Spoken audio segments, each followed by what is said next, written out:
What is going on? Welcome back to Jiu-Jitsu Outlet. I'm sitting down with a returning guest, Dr. Ricky Brown. What is up, sir? How are you doing? Good, man. How are you doing? It's been a couple years. It has been. Surprisingly, time flies. Yeah, I have it pulled up right here. You were on episode 24 of the podcast back in September of 2022. I love it. Yeah. So I'll put the link somewhere in this if you want to go listen to our first episode together. But at the time, you'd only been training jiu-jitsu like 6 months. And I said in the episode that I wanted to have you back every belt that you got. So I was like, man, we got to do another episode at blue belt.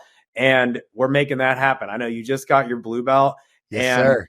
I just want to hear about it, man. Like, tell us about how has training in jiu-jitsu over the last year and a half and getting your blue belt, how has that changed your mental health? Especially, like, can you compare it a little bit to the last time that we talked? Like, what's happened since then? So much, man. So yeah, I had started, I guess I'm about 18 months into training now. And at the time, I was white belt going through the Gracie program, their combatives program. I got that combatives belt literally like the day before I had to have a right total hip replacement. So I have a congenital, and both of my hips have congenital problems. And I didn't really know that I had a problem until like 3 or 4 years now, probably like 4 or 5 years ago. I started having some groin pain at CrossFit. And long story short, I ended up getting MRIs and I had these congenital issues in my hips. So I knew that I had that. And I'd kind of shunned off doing a total hip for several years because I was still CrossFitting and like doing jiu-jitsu and had like low grade pain, but not horrible. Long story short, I got to a point where I knew I had to do my hip, and I just knew it's just like it was time. And so I really wanted to get that combatives belt, right? Which in the Gracie Henner-Hedon's program, it's like your self-defense jiu-jitsu kind of journey, just getting that first place. It's a glorified white belt, right? So I literally passed that test like right before my hip replacement. So then I had my hip replacement, took me out for about I was back on the mat at 6 weeks, but I wasn't really doing like grappling.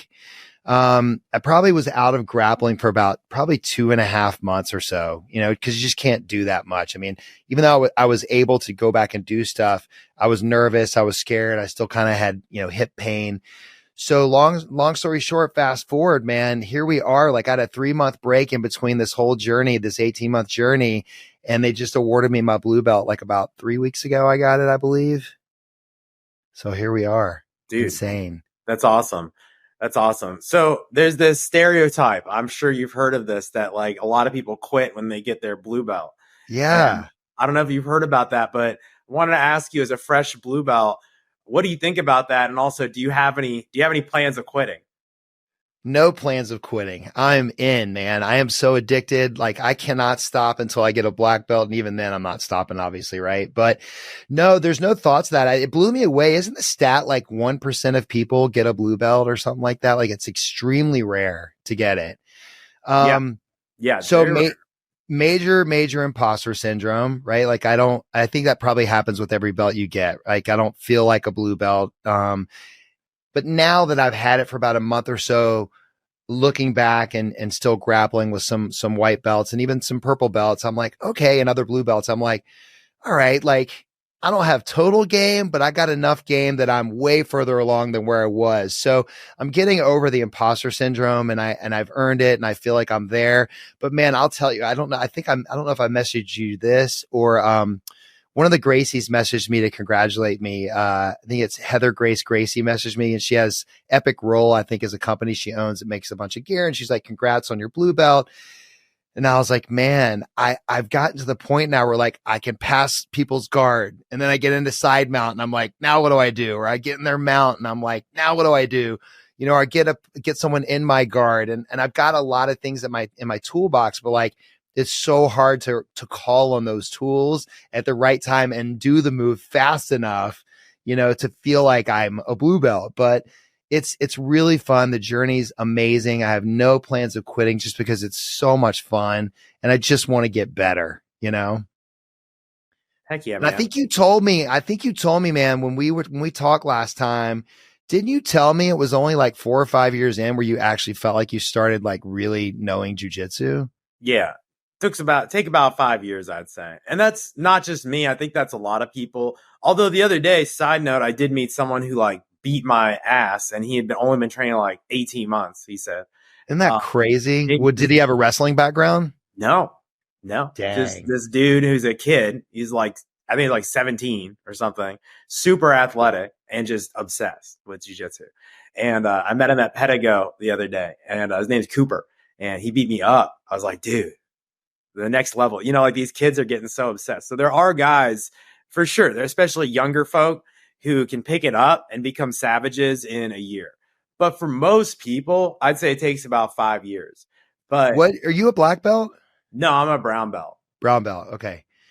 Yeah, dude, it's crazy. I can see that, right? Like I do a lot of private lessons. So I've worked through, you know, our system, we have blue belt, stripe 1, 2, 3, and 4 curriculums. And, you know, there's mount, guard, side mount, back, all the guard, half guard, all these different chapters where you learn different moves. And so I do a lot of privates and I'm almost through the entire blue belt stripe 1 series. So I have a ton in my arsenal.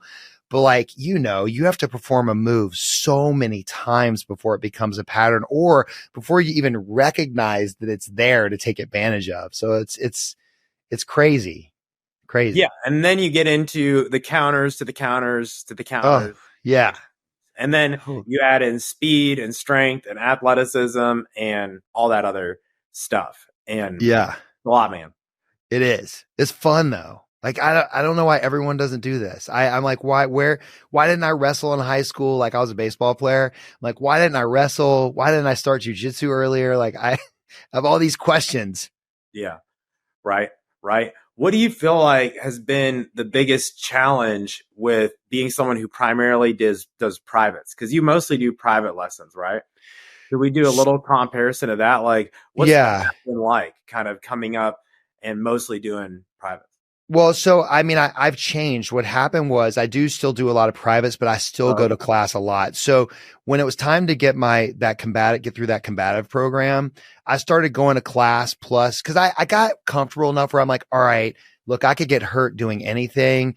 I feel comfortable enough to be safe now. So I started going to classes, and to be honest, combining classes with privates, it's definitely like making me advance a lot faster than I think some of the other blue belts, because I can absorb so much more in a private lesson. And then we rep it out and we rep it out and we practice it. Then I also show up to class now. And like when we do our classes, like they'll take one move with the 2 or 3 variations and they'll teach it and we'll practice it and then we'll grapple the rest of the time. Right. But like now I feel like I'm showing up to class after I just did like 15 or 20 guard moves that I learned with my coach that we've been repping out for weeks and weeks.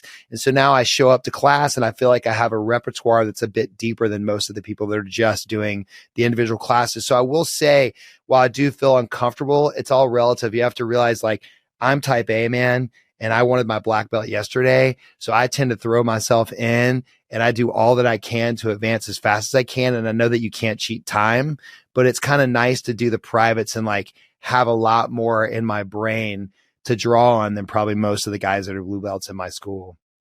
You know, you just said something that I'd like to dive into a little bit more, because I think that's super important what you just said.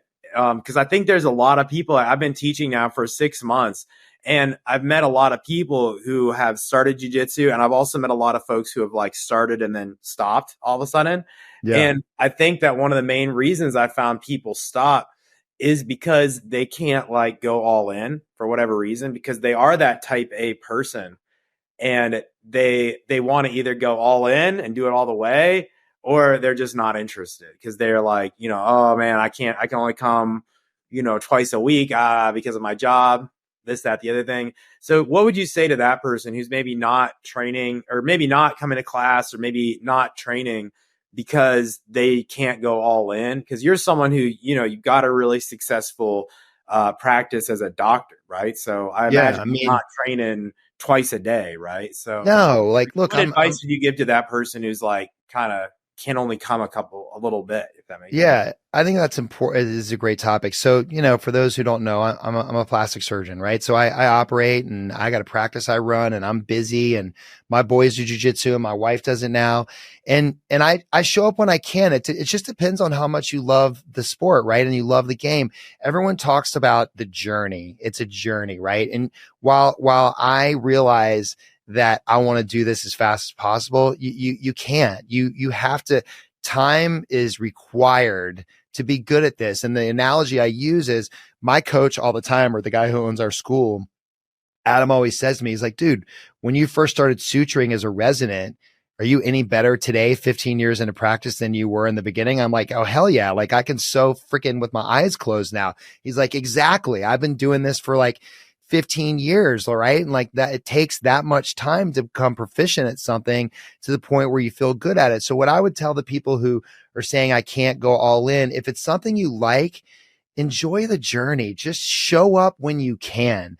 And eventually at some point in your life, you'll have more time to do it. And then at other times in your life, you're going to have to pull back and you can't do it.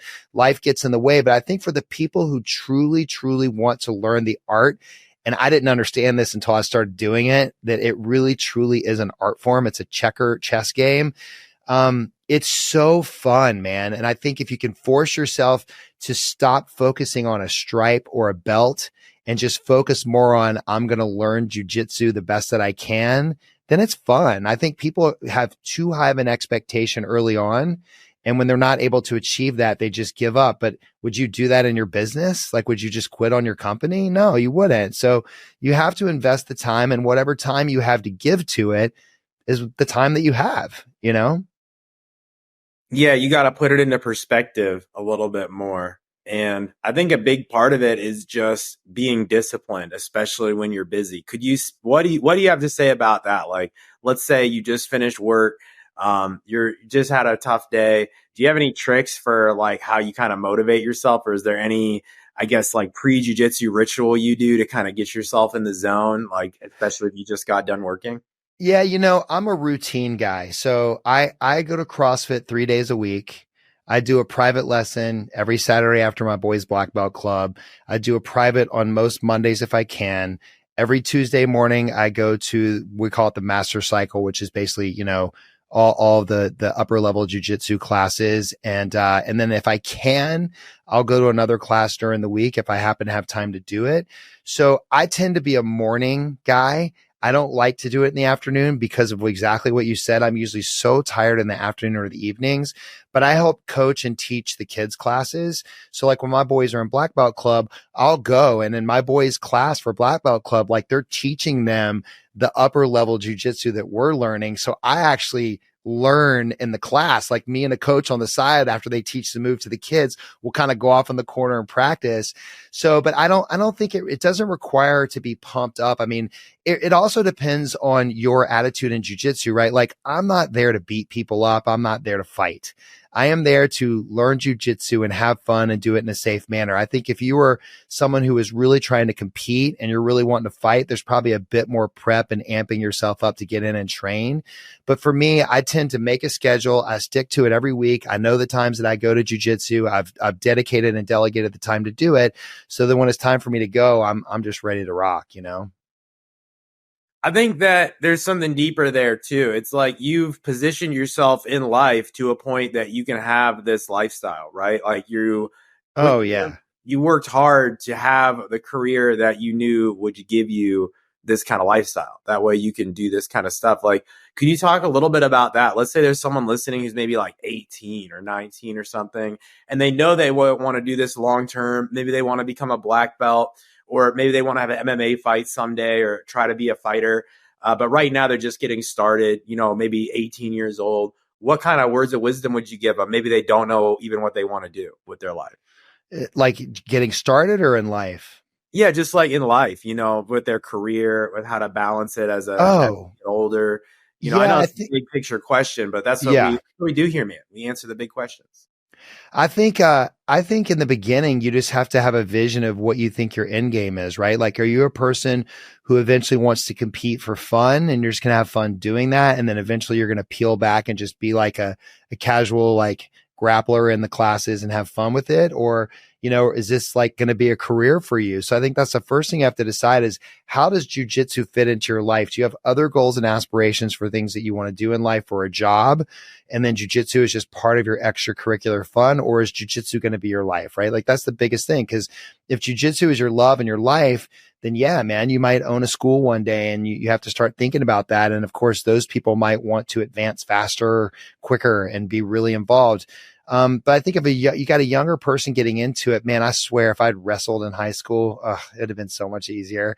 But I think if you're a younger person getting into it, you just first have to answer the question, like, what's your goal? What's your purpose? Why do you want to do jiu-jitsu? Because, man, I'll tell you, what you explained to me a little while ago, I grappled with a 17-year-old who's a white belt, like you said, super athletic.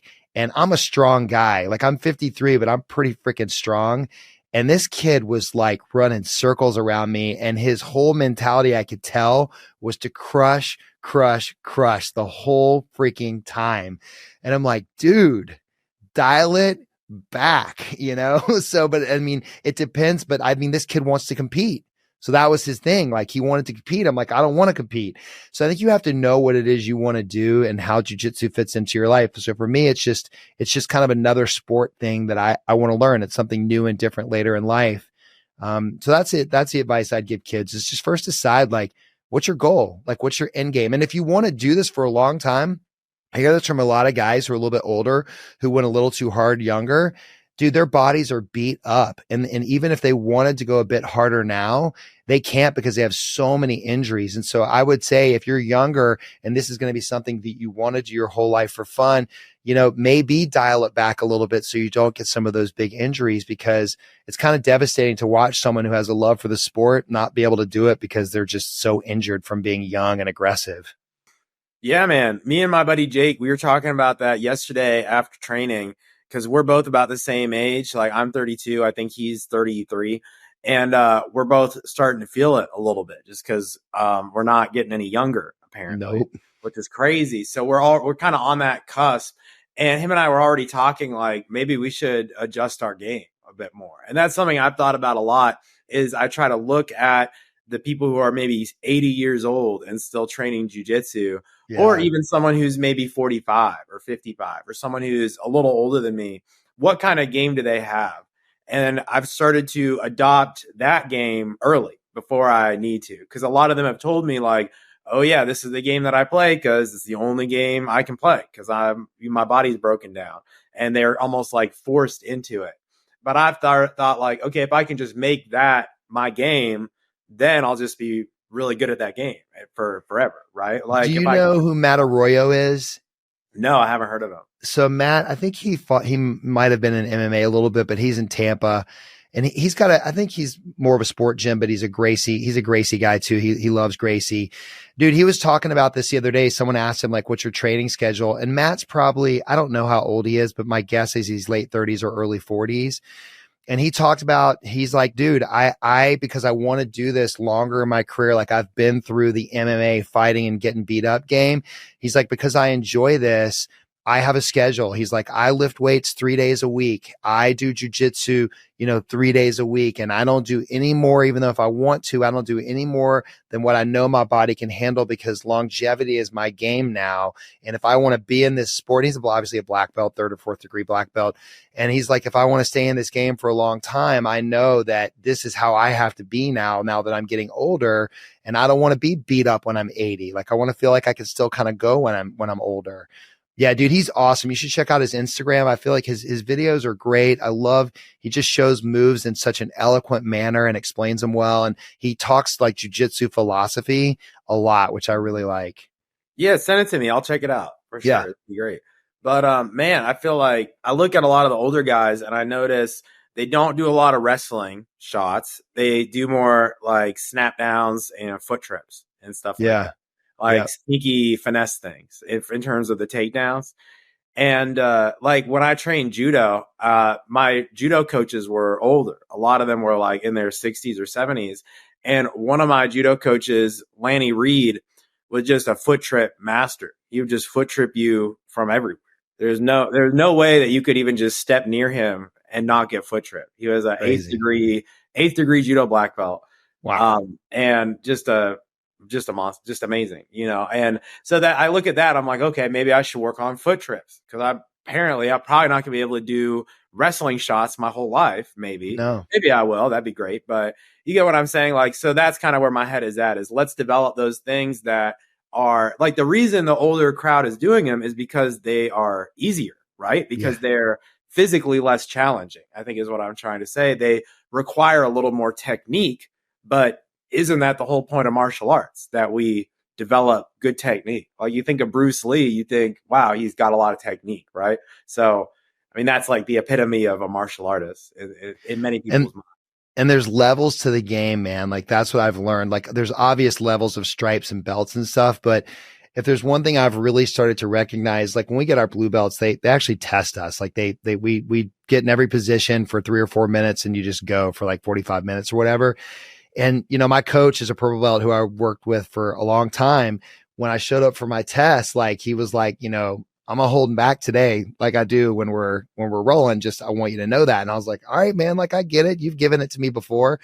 And but dude, I mean, he was coming at me and I was defending some stuff off and I was tapping like right and left also. And it's like you start to realize there are levels to the game, bro. And it's like you said, some of these older guys, I think they have all of those techniques and they just default to the things that aren't going to tax their bodies like they used to. And that makes total sense, and I think that's what's beautiful about the martial quote art is you change your art as you change, it changes with you, which is kind of cool.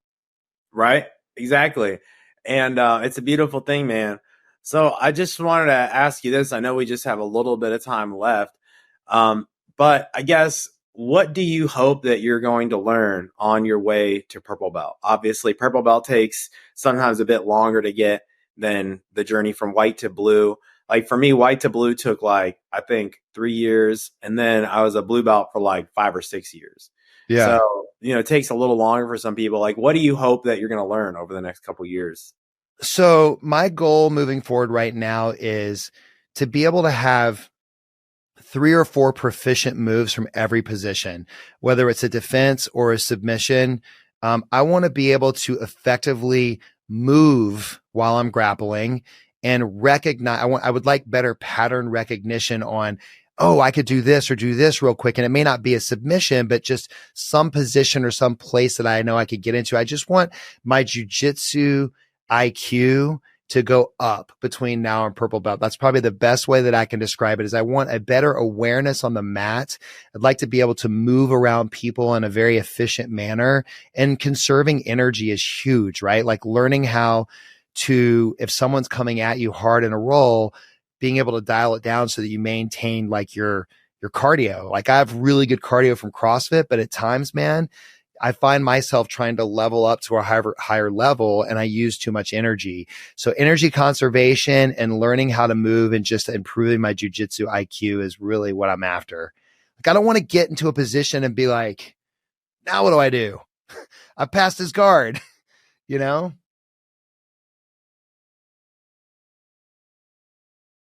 I lost you. I said, you want to have a system from all the different positions, basically. Yes, exactly. Yeah. So I would ask you, what's your advice to me moving forward, new blue belt? Like, what's good advice you would give someone like me moving forward? Like, how do I proceed? Feeling the frustration that I feel a little bit now being a new blue belt, trying to figure out what my mindset should be, I'd say one is just roll a little bit more, like especially against some of the higher belts, like the purple belts, like what your buddy said, where he was like, "Oh, I'm not holding back this round." Like maybe go with someone you're like a little scared of, like some blue belt that's there, and be like, "Hey, man, like put it on me," or someone who's maybe a little more experienced than you, who they're not going to hurt you, but maybe like go get a purple belt or one of the brown belts and be like, "Hey, man, like put it on me. I really want to feel like I really want to be put in some bad spots." So that's like number one, is just get like really good at defense and then start to work on some offense, like pick a submission or two and just feel like, okay, I'm just going to dive deep on this submission and try to become like a black belt at that submission, at that move, I love that. Like, okay, what's your favorite submission right now?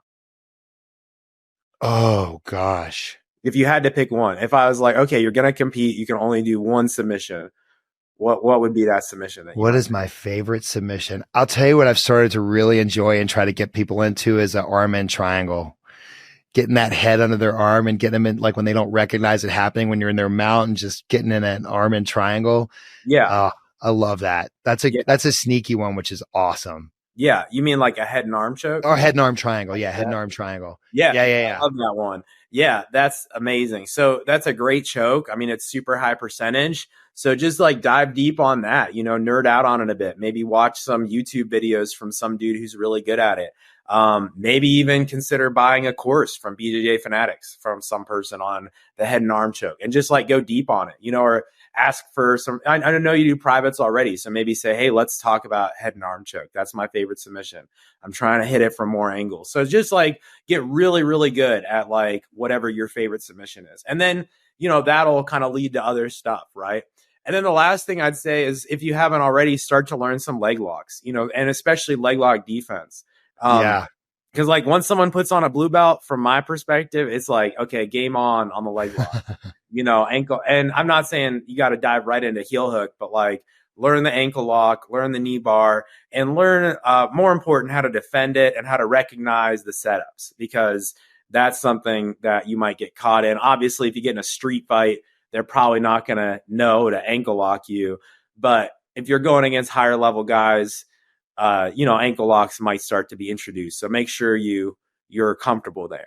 Yeah, we don't do a ton in our school, but I've learned a bunch already. Like in my privates, we've gone over a bunch of heel hooks and ankle locks and stuff. So you're right, man, because sometimes you end up with your feet under their arm and you're like, how do I get out of this? Yeah. And then something you said a minute ago that I do a lot of now too, I put myself in the crappiest positions possible. So like when we start out flap hands and bump this, a lot of time I pull them on top of me and I put myself on the bottom because I struggle to get out of from under a lot of people. And I just know that if I don't put myself on my back enough, that I'm never going to learn how to get out. Cause that's tough, man. But I'm trying. You got it, man. The journey's fun, dude. The journey is fun, dude. Well, hey, I got to wrap this up, but tell us, where can people learn more about you and your journey if they want to follow along? Yeah, sure. My Instagram is Dr. Richard J. Brown. You can find me there. I need to put more jiu-jitsu stuff there. It's mostly medical content. Like I do a lot of medical reacts and stuff like that. And I've got a pretty big YouTube. I'm almost at 1 million on YouTube, which is insane. That's Dr. Ricky. That's yeah, amazing. my YouTube's almost at 1 million, but it's mostly medical stuff, man. Like I want to post more jujitsu and other stuff, but those are two great places you can find me. My TikTok is like 7.7 million. That grew hard and fast early. But those are three places you can find me. I'm the real TikTok doc on TikTok if you ever want to find me there. But those are my three big socials. Well, dude, congrats on hitting that number for YouTube. That's a big deal. Oh yeah, crazy. That's it's amazing. Nuts. It's awesome. Well, hey, I'll put all the links to follow you down below. So if you're listening and you want to follow along, go follow Dr. Ricky Brown. And we'll have to get you back on the show for your purple belt. I want to do every single belt. All the way to red belt. All the way to red belt. Because, humans are going to live forever the way that things are. Like, I know. I might be 98 when that happens. But yeah, man, no, the purple belt will be a while. But that's all good, man. We'll definitely, and I'll stay in touch with you, and I'll send you Arroyo's link to his page. Well, thanks, dude. Yeah, by the time you're in your 90s, they're gonna have some new testosterone that'll make you look like you're 30. That's right. Just yourself with that, dude. You'll be good to go. I'm ready for it. All right, brother. Have a good time. All right, man. Thanks for having me. See ya.